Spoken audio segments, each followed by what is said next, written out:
ना सदा सिन्नो सदा सित्तदानीं नासिद्रजो नो व्योमा परो यत् किमावरीवः कुह कस्य शर्मन्नम्भः किमासीत् गहनं गभीरं सृष्टि से पहले सत नहीं था, असत भी नहीं, अंतरिक्ष भी नहीं, आकाश भी नहीं था, छिपा था क्या, कहाँ, किसने ढका था, उस पल तो अगम अतल जल भी कहाँ था।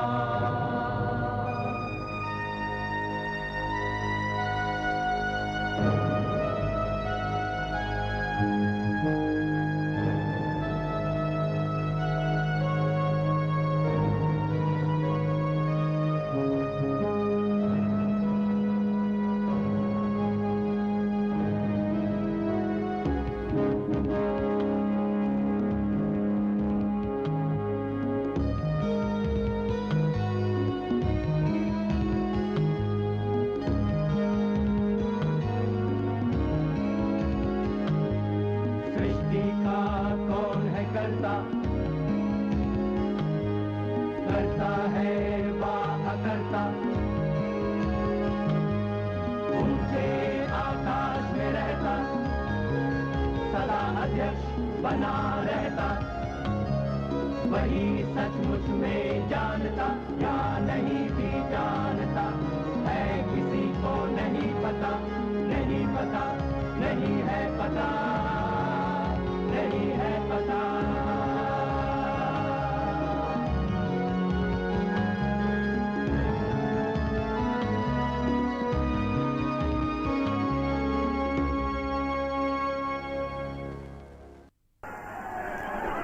वीरता बस्ती जहां वो स्थान है ये, वो वीर बिछोना है जिसमें मृत्यु काल में सोते राजा, जीवन की आहुति का यज्ञ है ये, जिससे राजा स्वर्ग सिधारे वो पुल है ये।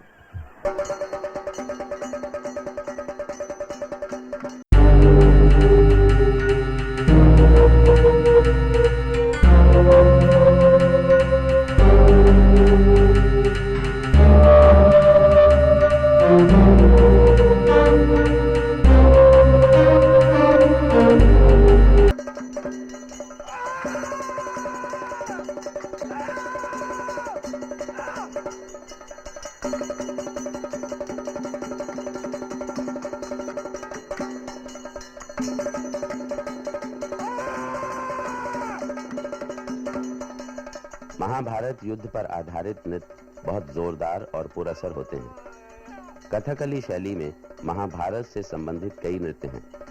भीम और दुशासन युद्ध इनमें मशहूर है। युद्ध के दौरान भीम अपनी प्रतिज्ञा पूरी करता है और दुशासन को पछाड़कर उसकी अंतड़ियां निकालकर रक्त पीता है और द्रौपदी के खुले केश उस रक्त से शांत।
अरे ये आवाज कैसी? ये बादल गरजते हैं या पर्वत चूर चूर होकर गिरते हैं बिजली गिरने से? या भय पैदा करने उत्तेजित बवंडर की मार से फटती है धरती। ये मंदिर गुफाओं की चट्टानों से टकराकर हवाओं से परेशान गुस्सैली लहरों वाला समुद्र शोर करता है। देखो तो सही क्या है। अरे ये तो द्रौपदी के बालों को खींचे जाने की वजह से गुस्साए पांडवों के बीच के भाई भीमसेन और 100 भाइयों के बद से क्रोधित सम्राट दुर्योधन के बीच गदायुद्ध शुरू हुआ है। कहानी के अनुसार सभी प्रमुख क्षत्रियों ने महाभारत के युद्ध में हिस्सा लिया था, जो शायद मूल रूप से क्षत्रिय गुटों की आपसी लड़ाई थी, लेकिन इसे एक युग की विनाश लीला का दर्जा दे दिया गया। छोटे क्षत्रिय राज्यों की राज्य व्यवस्था को महाभारत की लड़ाई ने खत्म कर दिया, ताकि मध्य गंगा के क्षेत्र में एक केंद्रीय राजतांत्रिक शासन कायम हो जाए। इसलिए कुरुक्षेत्र युद्ध की वेदना सिर्फ प्रियजनों की मृत्यु का शोक नहीं है, ये वेदना एक समाज के अंत की भी है। फिर इस युद्ध की विशेषता यह है कि भूमि पर अधिकार के लिए यह पहली लड़ाई है। इससे पहले वैदिक युद्ध जानवर हथियाने के लिए लड़े जाते थे, लेकिन यहां मुद्दा है जमीन पर कब्जा। जमीन का दर्जा सबसे ऊंचा है, यहां तक कि रिश्तेदारियां और कबीले भी गौंड बन जाते हैं। इस युद्ध के अंत को कलयुग की शुरुआत भी माना जाता है। ये बदलते हुए समय, बदलती हुई व्यवस्था की उथल-पुथल और असुरक्षा का प्रतीक है। बाद में भी जब जब किसी बड़े राजवंश का अंत हुआ या सामाजिक संकट पैदा हुए, तब तब उसे घोर कलयुग से जोड़ा गया।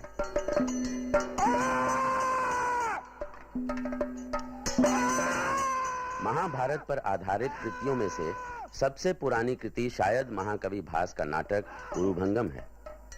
मौर्य काल के तुरंत बाद लिखे गए इस महान नाटक का केंद्र है दुर्योधन वध। अरे राजाओं, ये ठीक नहीं है। युद्ध के नियमों के विरुद्ध है ये। युद्ध के मैदान में भीम ने दुर्योधन की जांघ पर गदा से प्रहार किया, लिटा दिया है उसे उसके कुल के सौभाग्य सहित।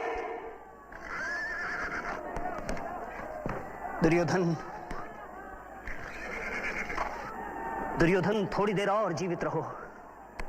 भीम की विशाल छाती को मैं अपने इस हल से खोद डालूंगा, बना डालूंगा क्यारियां उसमें। दया करें हलधर, हो प्रसन्न, कृपा करें। भीमसेन ने तोड़ युद्ध के नियमों को, गदावार से कुचल दिया है मेरी जंघाओं को। इसीलिए मैं अपने दोनों हाथों से जमीन पर घिसटता हुआ अपने अधमरे शरीर को ढोता हूं। दया करें हलधर, हो प्रसन्न, कृपा करें। आज मैं भूमि पर गिरा पड़ा हूं, सिर झुका हुआ है मेरा चरणों में आपके। क्रोध का विनाश करें, ताकि कुरुवंश के पितरों को जल प्रदान करने वाले मेघ रूपी पांडव जीवित रह सकें, क्योंकि हमारी शत्रुता युद्ध के कारण और हम खुद भी हो ही चुके हैं खत्म। भीम ने अपनी प्रतिज्ञा कर ली है पूरी। 100 भाई मेरे चले गए हैं स्वर्ग, और मैं खुद भी पहुंच चुका हूं इस दीन दिशा में। इसलिए बलराम, अब युद्ध का क्या काम? मेरी आंखों के सामने छला गया है तुम्हें, इसीलिए चढ़ा है मुझे क्रोध। तो छला ही गया हूं क्या भीमसेन से मैं? और नहीं तो किस लिए हुई है तुम्हारी ये दशा? सुनिए, जिसने इंद्र को अपमानित कर चुराया कल्प वृक्ष, जो हजारों वर्ष तक माया करके सोता रहा क्षीर सागर में, उसी जगत प्रिय कृष्ण ने सहसा भीम की गदा में प्रवेश कर मुझ जैसे छल रहिज और युद्ध के प्रेमी को मृत्यु के निकट पहुंचाया है। महाराज धृतराष्ट्र और गांधारी अंतःपुर की कुल वधुओं के साथ दुर्जय द्वारा दिखाए गए मार्ग पर चलते हुए इधर ही आते हैं। भरा हुआ है हृदय शोक से उनका।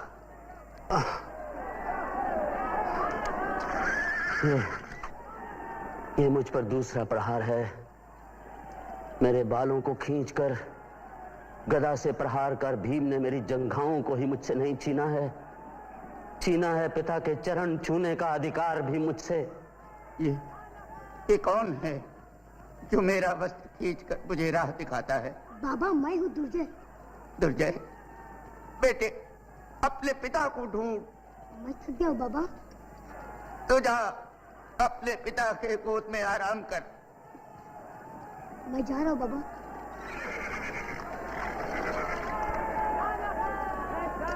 पिताजी, पिताजी, पिताजी।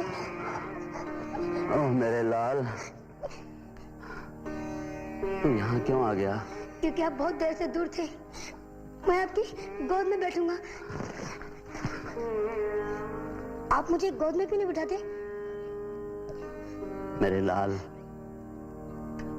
छोड़ दे उस आसन को जिस पर तू हमेशा बैठता रहा है। जा कहीं भी और बैठ जा। आज से ये आसन जिस पर बैठने का तू आदी रहा है नहीं रहा है तेरे लायक। चलिए पिताजी, सब लोग आपकी राह देख रहे हैं। कौन लोग? दादी, बाबा और माता है।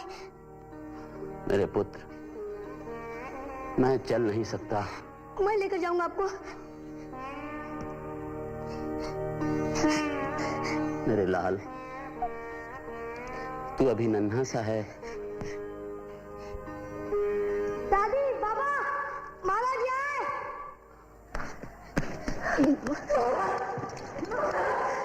कहाँ है मेरा पुत्र? कहाँ है महाराज? वे यहाँ भूमि पर बैठे हुए हैं।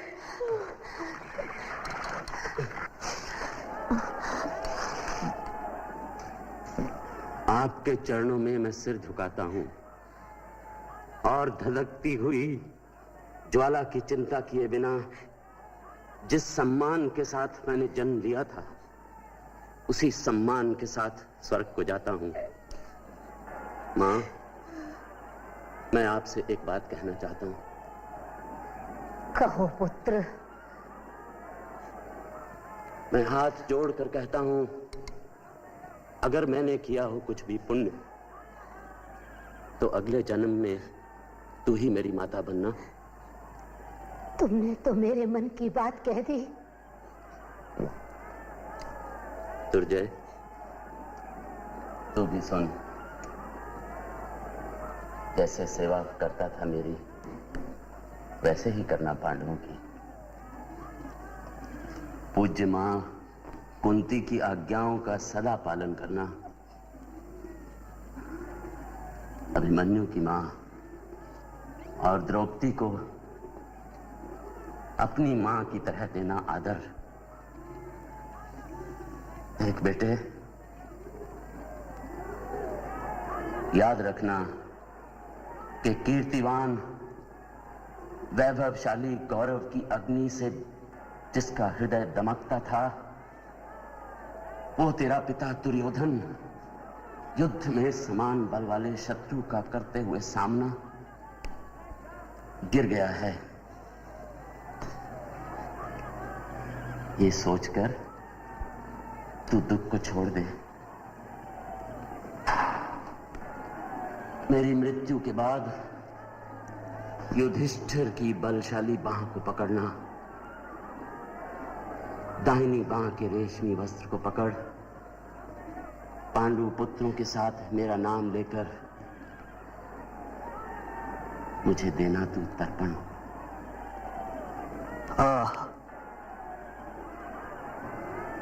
बैर बदल रहा है पश्चाताप में।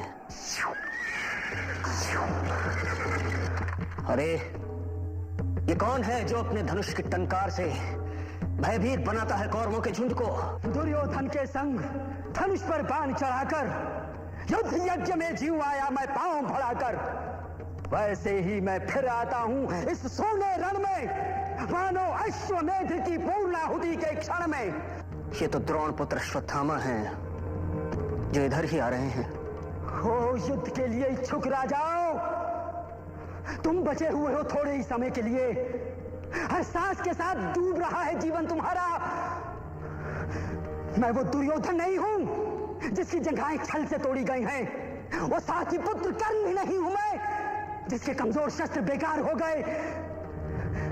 मैं द्रोण पुत्र अश्वत्थामा, आज इस विजय भूमि में हो क्रुद्ध, ये तलवार खड़ा हूं निपट अकेला।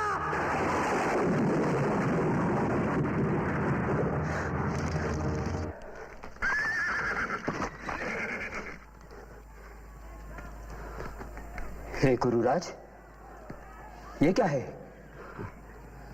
ये मेरे असंतोष का फल है गुरुपुत्र। हे गुरुराज, मैं आपकी सेवा में भेंट करूंगा सच्चा सम्मान।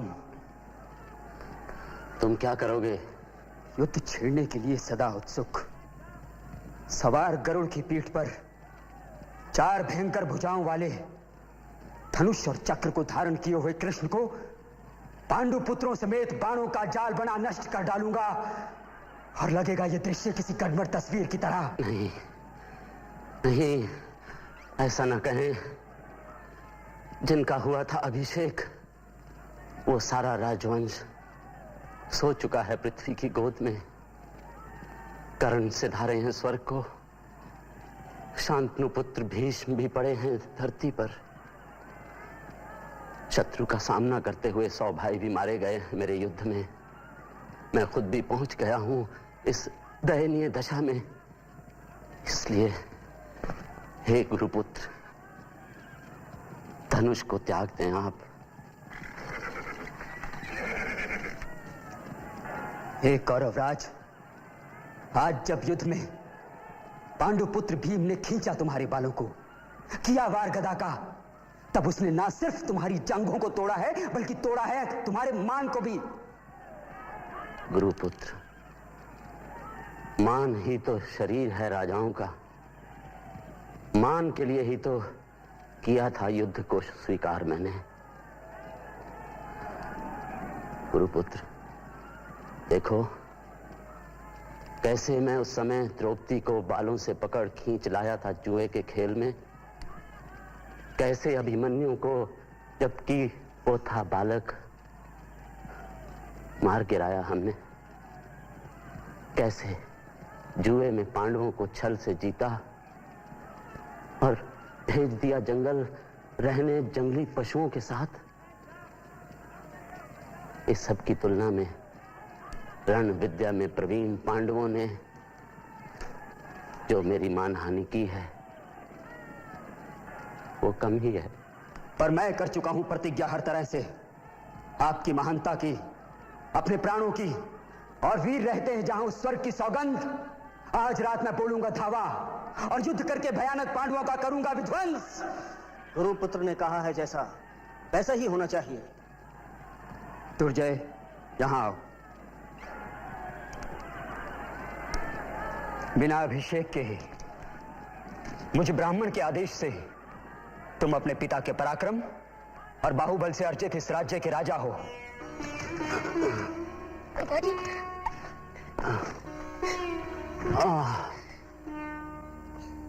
मेरे प्राण मुझसे दूर जा रहे हैं।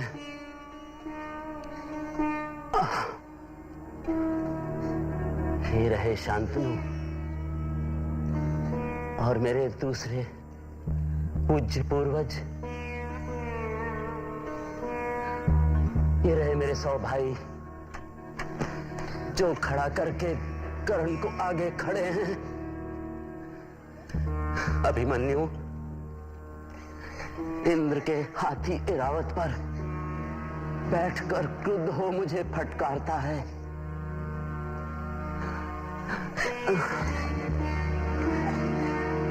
धर्मराज ने भेजा है मेरे लिए ये विमान, जो वाहन है वीरों का, जिसे खींचते हैं 1000 हंस। मैं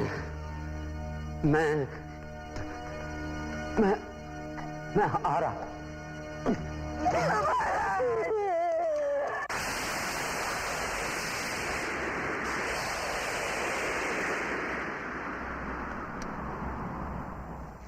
महाभारत के युद्ध पर आधारित रचनाओं में हर दौर के सामाजिक संकट और उतार चढ़ाव झलकते रहे हैं। डॉक्टर धर्मवीर भारती का नाटक अंधा युग भी एक ऐसी ही रचना है। इस नाटक में महाभारत का संदर्भ है आज के अणुबम युद्ध के मंडराते खतरों और अंतरराष्ट्रीय तनाव का। माता, चलो चलकर अंतिम संस्कार करो अपने कुटुंबियों का। चलिए महाराज। विदुर, पुत्रों के विनाश से निष्फल हो गए इस राज्य को धिक्कार है। वृद्ध है शरीर, जर्जर है, चला नहीं जाता। संजय, तनिक रुको। किसके हैं रथ पे? उधर झाड़ी में छिपे छिपे। वो तो है कृपाचार्य, इधर कृतवर्मा है। संजय, क्या अश्वत्थामा? हाँ माता, वो अश्वत्थामा है। संजय, उसे जाने दो। रोको उसे संजय।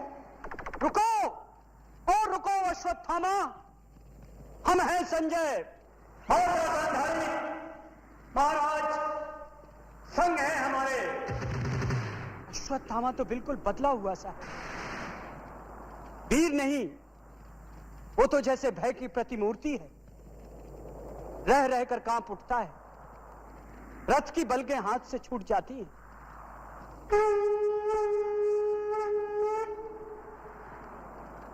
पागल है, कहता है मैं वलकल धारण कर रहूंगा तपोवन में, और डरता है कृष्ण से।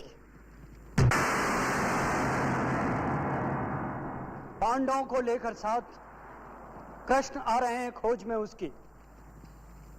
मार नहीं पाएंगे कृष्ण उसे। मैंने उसे देखकर वज्र कर दिया है उसके तन को। लगता है ढूंढ लिया है प्रभु ने उसे। संजय, देखो तो तनिक।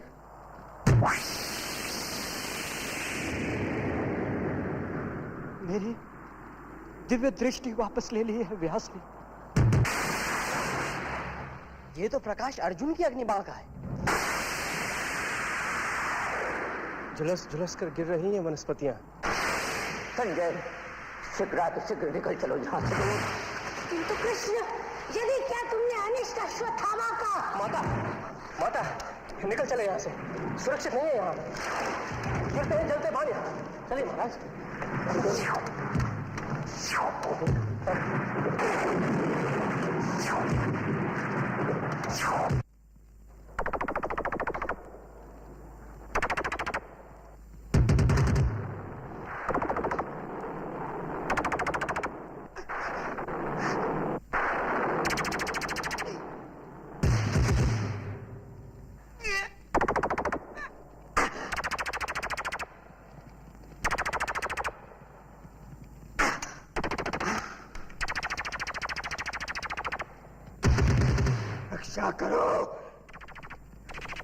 रक्षा करो अपनी अब तुम अर्जुन। मैंने तो सोचा था वलकल धारण कर रहूंगा तपोवन में, पूरे पांडवों का निर्मूल किए बिना शायद युद्ध लिप्सा नहीं शांत होगी कृष्ण की। अच्छा, तो ये लो,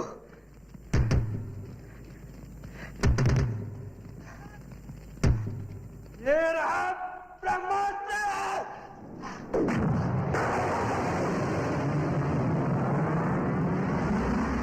ये क्या किया अश्वत्थामा नराधम? ये क्या किया? ये कौन दे रहा है अपनी मृत्यु का निमंत्रण तेरे प्रतिशोध में बाधक बनकर? मैं हूं व्यास। ज्ञात है क्या परिणाम तुम्हें इस ब्रह्मास्त्र का? यदि ये लक्ष्य सिद्ध हुआ हे नर पशु, तो आगे आने वाली सदियों तक पृथ्वी में रसमयी वनस्पति नहीं होगी। शिशु होंगे पैदा विकलांग और कुष्ठग्रस्त। सारी मनुष्य जाति बौनी हो जाएगी। जो कुछ भी ज्ञान संचित किया है मनुष्य ने सतयुग में, त्रेता में, द्वापर में, सदा सदा के लिए होगा विलीन। वो गेहूं की बालियों में सर्प फुफकारेंगे, नदियों में बह बह कर आएगी पिघली आग। भस्म हो जाने दो, आने दो प्रलय व्यास। देखूं मैं रक्षण शक्ति कृष्ण की। तो देख उधर, कृष्ण के कहने से पहले ही अर्जुन ने छोड़ दिया था नभ में अपना ब्रह्मास्त्र। नराधम, ये दोनों ब्रह्मास्त्र अभी नभ में टकराएंगे। सूरज बुझ जाएगा, राख बंजर हो जाएगी। मैं क्या करूं? मुझको विवश किया अर्जुन ने। मैं था अकेला और अन्यायी कृष्ण पांडवों सहित मेरा वध करने को आतुर थे। अर्जुन सुनो, तुम वापस ले लो ब्रह्मास्त्र को। अश्वत्थामा, तू अपनी कायरता से मत ध्वस्त कर मनुष्यता को। वापस ले ले ब्रह्मास्त्र और मणि देकर वन में चला जा। व्यास, मैं अशक्त हूं। मुझको है ज्ञात रीति केवल आक्रमण की। पीछे हटना मुझको या मेरे अस्त्रों को मेरे पिता ने सिखाया नहीं।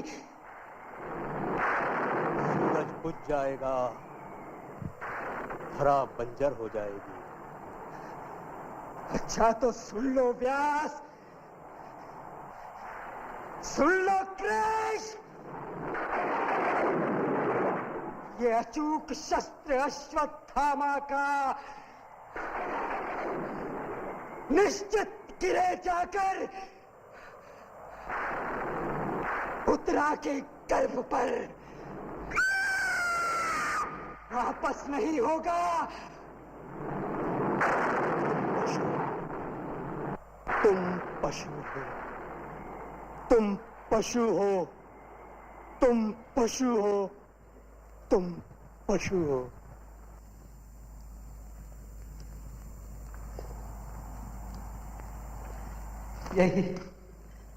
यही वो स्थल है। यही कहीं धराशायी हुए थे महाराज दुर्योधन। ये है उनका स्वर्ण।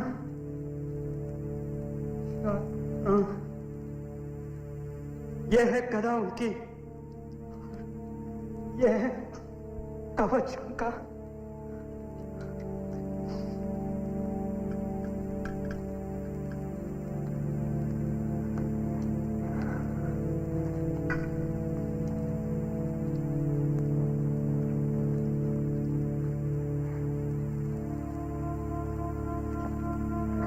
माता, धैर्य धारण करें। कवच ये मिथ्या था, केवल स्वयं किया हुआ मर्यादित आचरण कवच है जो व्यक्ति को बचाता है। माता,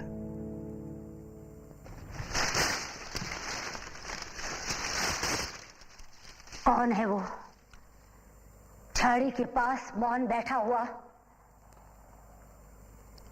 क्या कोई जीवित व्यक्ति? माता, उधर न देखें। नहीं नहीं, इतना करो। अंग अंग कोड़ से गला हुआ, रोगी कुत्तों सा कंधयुक्त लौटा जा रहा है वो। कौन है विदुर? रोको उसे। माता, उसे जाने दें। वो अश्वत्थामा है। दंड उसे दिया भ्रूण हत्या का कृष्ण ने। शाप उसे दिया कि जीवित रहेगा वह, लेकिन जख्म हमेशा ताजा रहेगा। प्रभु चक्र उसके तन पर, रक्त सना घूमेगा घन वन में युग युगांतर तक। अंगों पर फोड़े लिए, गले हुए अंगों पर चिपकी पट्टियां, पीप, थूक, रक्त सना जीवित रहेगा वह। मरने नहीं देंगे प्रभु उसे, लेकिन अनगित राख की पीड़ा जगती रहेगी रोम रोम में। संजय, रोको उसे। लोहा मैं लूंगी आज कृष्ण से उसके लिए। माता, चला गया है वो। आया था शायद विदा लेने दुर्योधन के अंतिम अस्थिशेषों से। अस्थिशेष? तो क्या वो पड़ा है कंकाल मेरे पुत्र का? माता, धैर्य धारण करें। हो,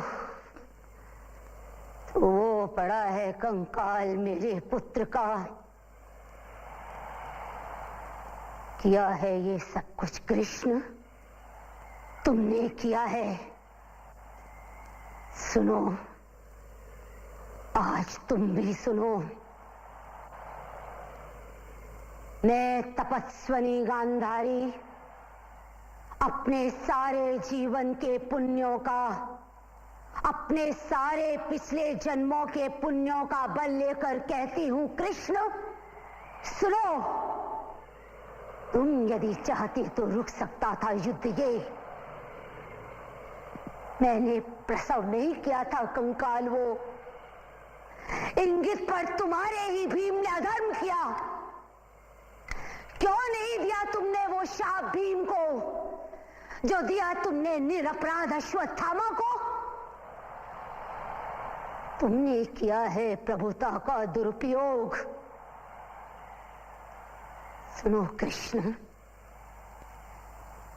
यदि मेरी सेवा में बल है, संचित तप में धर्म है,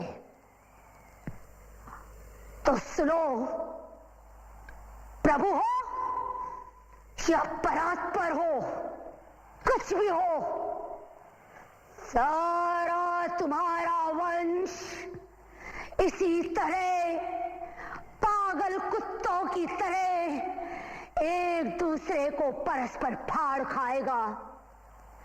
तुम स्वयं उनका विनाश करके कई सालों बाद घने जंगल में साधारण व्याघ्र के हाथों मारे जाओगे। प्रभु हो, पर मारे जाओगे पशुओं की तरह। माता, प्रभु हूं या परात्पर, पर पुत्र हूं तुम्हारा। तुम माता हो। मैंने अर्जुन से कहा, सारे तुम्हारे कर्मों का पाप, पुण्य, योग, क्षेम मैं वहन करूंगा अपने कंधों पर। 18 दिनों के इस भीषण संग्राम में कोई नहीं, केवल मैं ही मरा हूं करोड़ों बार। जितनी बार जो भी सैनिक भूमिशाही हुआ, कोई नहीं था,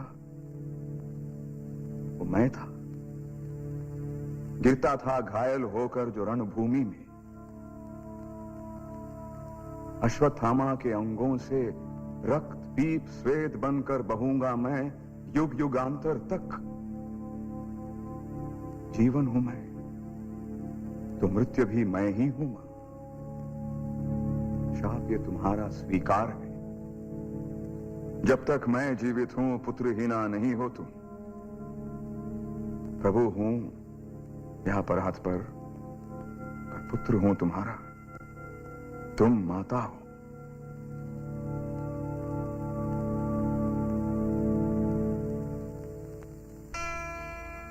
महाभारत युद्ध के बाद के नए समाज में प्रशासनिक तंत्र है, कार्य प्रणाली है, सेना है, यानी राजपाट की पूरी व्यवस्था है। महाभारत के शांति पर्व को ईसा बाद की शताब्दियों में इस महाकाव्य में जोड़ा गया। इसमें राजतांत्रिक प्रणाली का पूरा वर्णन है। शांति पर्व में भीष्म अपनी मृत्यु शैया से युधिष्ठिर को राजधर्म, आपात धर्म और मोक्ष धर्म पर उपदेश देते हैं। हे भीष्म, आप पांडवों को भूत भविष्य और वर्तमान के रहस्यों को बताएं। मैं कर्तव्यों की प्रकृति के संबंध में ज्ञान दूंगा। धर्म के संबंध में मुझसे प्रश्न पूछो। युधिष्ठिर भयभीत हैं कि आप उन्हें श्राप देंगे। वो युद्ध के लिए अपने आप को अपराधी समझ रहे हैं, अपने ही बंधु बांधवों को मारने की आज्ञा जो उन्होंने दी थी। भय छोड़ उसे निकट आना चाहिए। नीति युद्ध में लड़ना और यदि अनीति में सृजन चुनौती दे तो उनका वध करना क्षत्रिय का धर्म होता है। पितामह, ज्ञानी जन कहते हैं कि राजधर्म सभी धर्मों में श्रेष्ठ है। ये धर्म क्या है? इसका अर्थ क्या है? यदि कोई कार्य सही दिशा में पूरा न हो सके तो हृदय को छोटा न करें, निराश न हो। ये राजा का पहला कर्तव्य है।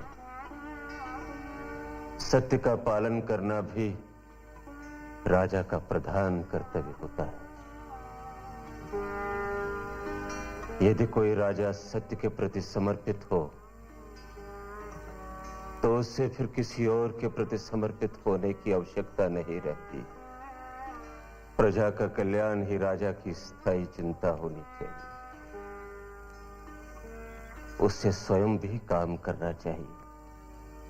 उसे सदैव कार्यरत रहना चाहिए। बुद्धिमान राजा यदि कर्महीन हो तो वो क्या है? वो एक विषहीन सांप के समान होता है। राजा को चौकसी में कभी भी ढील नहीं देनी चाहिए। उसे निर्बल से निर्बल शत्रु पर भी दृष्टि रखनी चाहिए। यदि लूटपाट फैल जाए और राज्य में इस उथल पुथल के कारण चारों वर्ण आपस में मिल जाएं और क्षत्रिय असहाय हो जाएं, तो क्या ऐसी स्थिति में जो क्षत्रिय नहीं है उन्हें शस्त्र उठाना चाहिए? बाढ़ के संकट में शूद्र, वैश्य या ब्राह्मण के अंतर का विचार नहीं करना चाहिए। भंवर में डूबते हुए मनुष्य को जो भी बचाता है वो सर्वोच्च सम्मान का अधिकारी होता है। मुक्ति का मार्ग क्या है?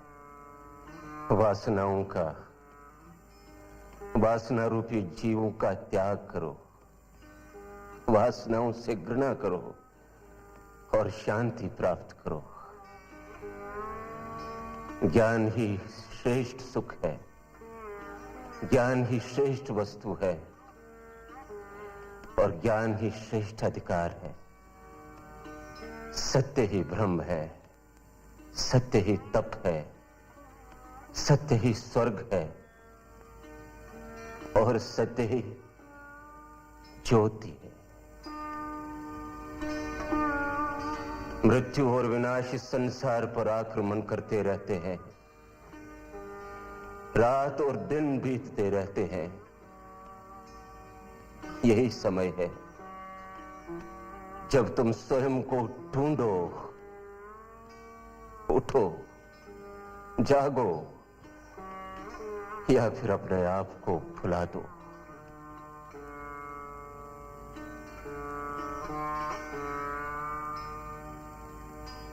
इस नए समाज में प्रियजनों के प्रति कर्तव्यों का स्थान रोजगार और संपत्ति के लिए संघर्ष ने ले लिया। सारे दायित्वों, सारे धर्मों का चरम बिंदु था राजधर्म। इसीलिए राजपद समाज के एक महत्वपूर्ण अंग के रूप में उभरा और राजसी आचरण पर ज्यादा जोर दिया गया। शांति पर्व हमारा ध्यान इस ओर ले जाता है।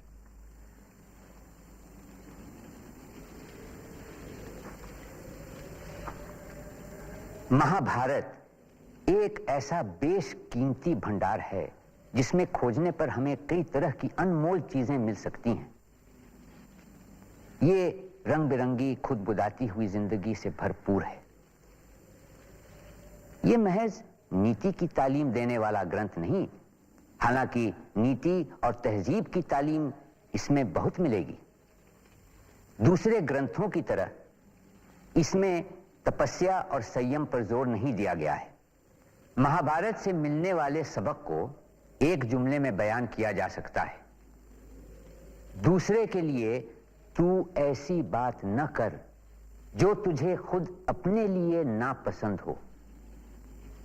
और इसमें समाज की भलाई पर जोर दिया गया है। कहा गया है कि जिस काम से समाज की भलाई नहीं होती या जिसे करते हुए तुम्हें शर्म आती है उसे न करो। सच्चाई, फराख दिली, अहिंसा और अपने फर्ज पे डटे रहने से सफलता मिलती है, जाति या परिवार से नहीं।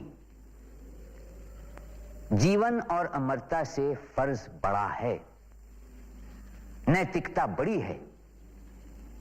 सच्चे आनंद के लिए तकलीफ उठाना जरूरी है।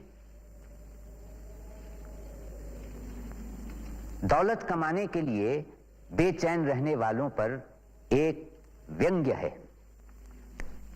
रेशम का कीड़ा अपनी दौलत की वजह से मरता है।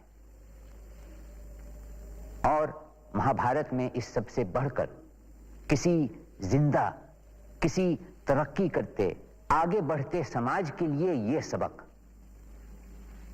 असंतोष ही प्रगति को जन्म देता है।